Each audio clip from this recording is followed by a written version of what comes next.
চাইতে অনেক বেশি জ্ঞান থাকবার কথা। তিনি নিশ্চয়ই জানেন যে বাংলাদেশে আওয়ামী লীগ এবং বিএনপি এই দুটি বড় দল এই ঢাকা শহরে অসংখ্যবার একই দিনে খুব কাছাকাছি দূরত্বে সমাবেশ তারা করেছে, বিশাল বিশাল সমাবেশ করেছে। তো সুতরাং এই ধরনের কোনো নজির নেই, একই দিনে দুটি রাজনৈতিক দল এই বিশাল রাজধানী শহরে সমাবেশ করতে পারবে না, এবং এর কোনো নজির নাই। এটা কিন্তু সত্য নয়, অসংখ্যবার হয়েছে, অসংখ্যবার। নজির আছে, নিশ্চয়ই আছে, আমারও মনে পড়ে অনেক নজির আছে। মারুফ কামাল খান, আপনি যদি একটু বলতেন যে আমি কথাটা শেষ করি, আমি কথাটা শেষ করি, আমি কথাটা শেষ করি। সেটা আমি না আপনার প্রশ্নেরই তো আমি জবাব দিচ্ছি, আমাকে তো জবাব দিতে হবে। জি বলুন।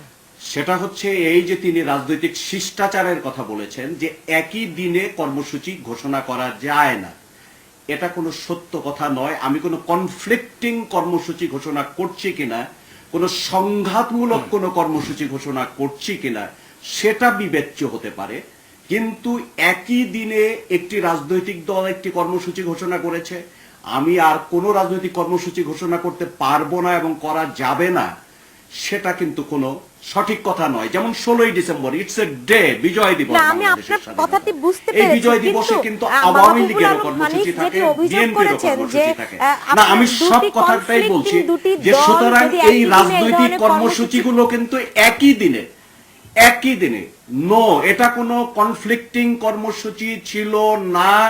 একটি বিশেষ দিন পালন উপলক্ষে যা দুইটি রাজনৈতিক দল, বড় দুইটি রাজনৈতিক দল জনসভা করে জনগণের সামনে তাদের দৃষ্টিভঙ্গি, তাদের অবস্থান এটা ব্যাখ্যা করতেন, এবং যদি ব্যাখ্যা করতেন তার ফলে একটা কনফ্লিক্ট হয়ে যেত। এই কল্পিত ধারণা থেকে একটি সবচাইতে বাংলাদেশের বড় একটি রাজনৈতিক দলের সমাবেশ বন্ধ করে দেওয়া, এটা সরকারে থাকলে, প্রশাসনে থাকলে, রাষ্ট্র ক্ষমতা হাতে থাকলে, রাজদণ্ড হাতে থাকলে বন্ধ করে দেওয়া যায়, জবরদস্তি করা যায়, গায়ের জোর খাটানো যায়, এবং তার জন্য কোনো যুক্তি লাগে না। না, কিন্তু আপনারা কি আসলে এরকম আসলে কি কোনো কর্মসূচি পালন করতে চেয়েছিলেন? যে মারুফ কামাল খান, আপনারা কি আসলেই কোনো কর্মসূচি পালন করতে চেয়েছিলেন, নাকি আসলে এরকম একটি পরিবেশ তৈরি করতে চেয়েছিলেন? এই প্রশ্নটি কিন্তু অনেকেরই রয়েছে, এবং সেই প্রশ্নের জবাব নিশ্চয়ই আমি আপনার কাছে চাবো। তার আগে নিতে হচ্ছে একটা ছোট্ট বিরতি।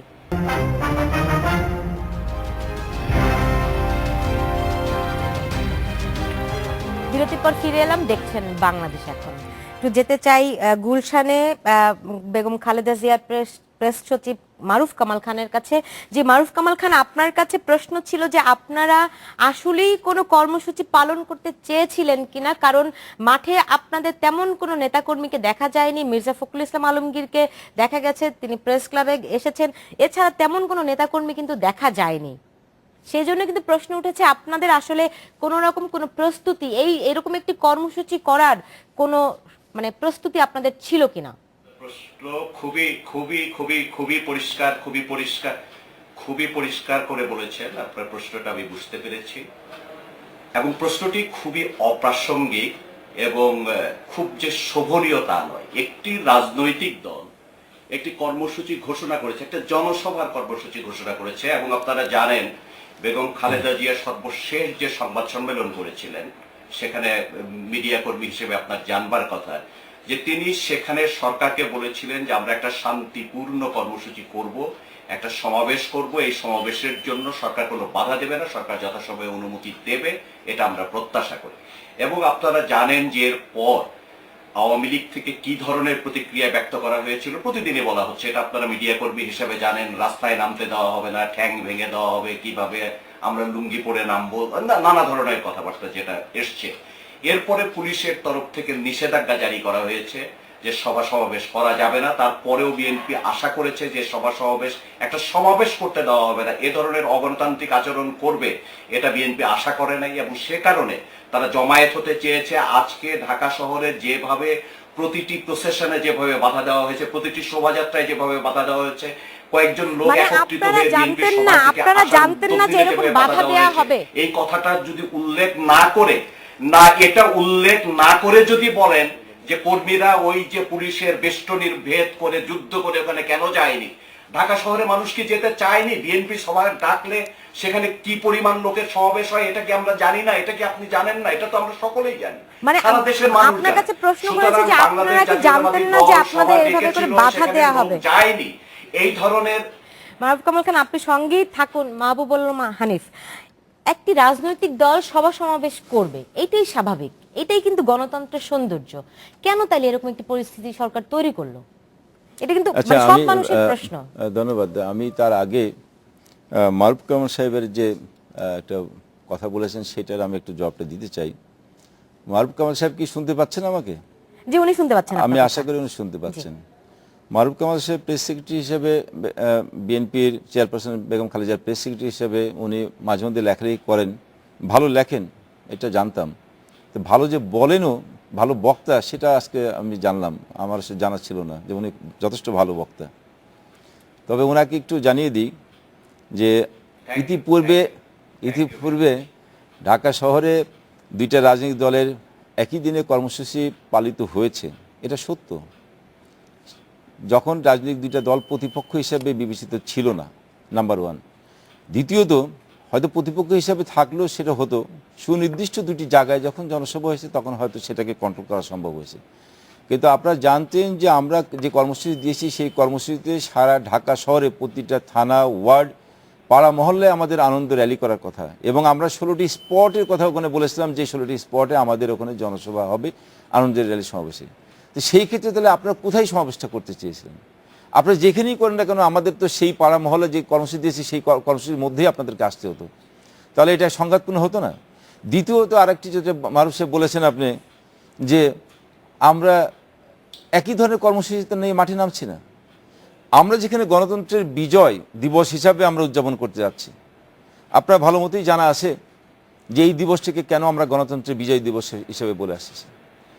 এই দিবসে কারণ আমরা 2008 সালের 29শে ডিসেম্বরের নির্বাচনের পরে যে সরকার গঠিত হয়েছিল সেই সরকারের 5 বছর রাষ্ট্র শাসনকালে নির্বাচনী ম্যান্ডেট অনুযায়ী যখন আমরা যুদ্ধাপরাধীদের বিচার কাজ শুরু করেছিলাম, তখন আপনারা এই বিচার কাজ বাধা দেওয়ার জন্য আপনার নেত্রী বেগম খালেদা জিয়া উনি প্রথমে বিচার বন্ধ করার দাবি করেছিলেন।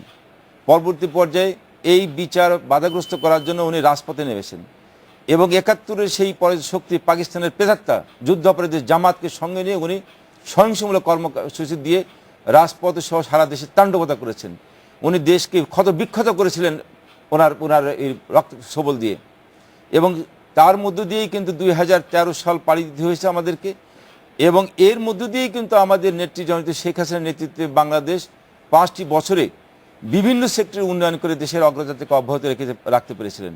জিডিপির হার 6.2% রাখতে সক্ষম হয়েছিলেন। $530 মাথাপিছু আয় থেকে $1190 আজকে নিয়ে আসতে সক্ষম হয়েছেন। হানিফ ভাই, আসলে আপনার সবগুলি কথাই সঠিক। আমি এই কথাটা শেষ করে দেব সুলতানা, আমি 2 মিনিটে শেষ করব। এরকম একটা পরিবেশ পরিস্থিতির মধ্যে আমাদের 5 বছরের মেয়াদ শেষ হয়। জনগণ তো দীর্ঘদিন ধরে এই বিভিন্ন সময় সরকারের কাছ থেকে তেমন প্রাপ্তি নেই জনগণের। এই প্রথম জননেত্রী শেখ হাসিনার নেতৃত্বে তার সরকারের কাছ থেকে জনগণ পাচ্ছিল, দেশের উন্নয়ন পাচ্ছে, মানুষের ভাগ্য পরিবর্তন হচ্ছে, মানুষ স্বপ্ন দেখছে যে 2021 সালের মধ্যে মানুষের এই দেশটা মধ্যমায়ের দেশ পরিণত হবে, মানুষ দারিদ্র্যমুক্ত হবে, সেই লক্ষ্যে কাজ করেছে।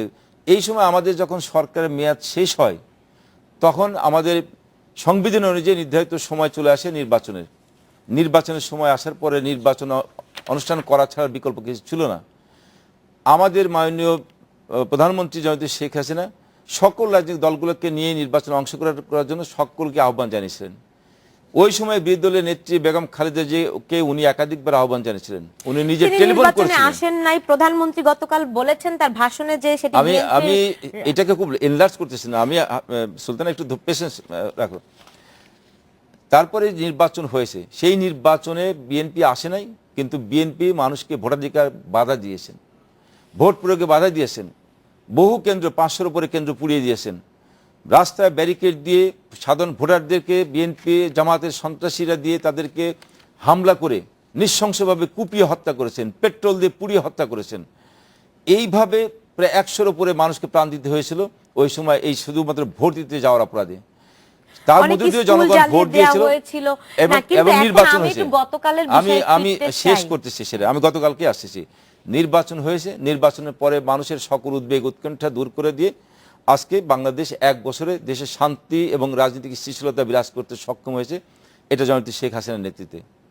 এই 1 বছরের মধ্যে আমাদের দেশের সকল সেক্টরে যে উন্নয়নের ধারা সৃষ্টি হয়েছে, আজকে বিশ্বব্যাংক থেকে শুরু করে সারা বিশ্বের বড় বড় অর্থনীতিবিদরা তারা মন্তব্য করেছেন, তারা প্রতিবেদন দিয়েছেন যে বাংলাদেশ যেভাবে এগিয়ে যাচ্ছে জননেত্রী শেখ হাসিনার নেতৃত্বে 2021-এর আগে আমরা মধ্যমায় দেশে পরিণত হব।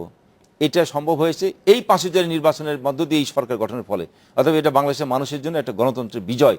আমরা সেই দিবসটি পালন করতে যাচ্ছি। আর সেই সময় পূর্ব ঘোষিত কর্মসূচিকে আপনি ওখানে আপনার নেত্রী বেগম খালেদা জিয়া উনি বললেন যে গণতন্ত্র হত্যা দিবস পালন করবে। তো এই যে দুইটা প্রতিপক্ষ, গণতন্ত্র হত্যা কে করেছে? গণতন্ত্র হত্যার প্রচেষ্টা যদি করে থাকে বেগম খালেদা জিয়া করেছে। গণতন্ত্র হত্যা দিবস, তাইলে কি আপনার গণতন্ত্র হত্যা হয়ে গেল? আমি গণতন্ত্র হত্যা হয়ে গেল সেটা বলি নাই, মত প্রকাশের স্বাধীনতা দিবেন, অবশ্যই স্বাধীনতা আছে, কিন্তু সেই একটা বিপরীতমুখী কথা বলে একই দিনে একই জায়গায় কিভাবে জনসভা ডাকে?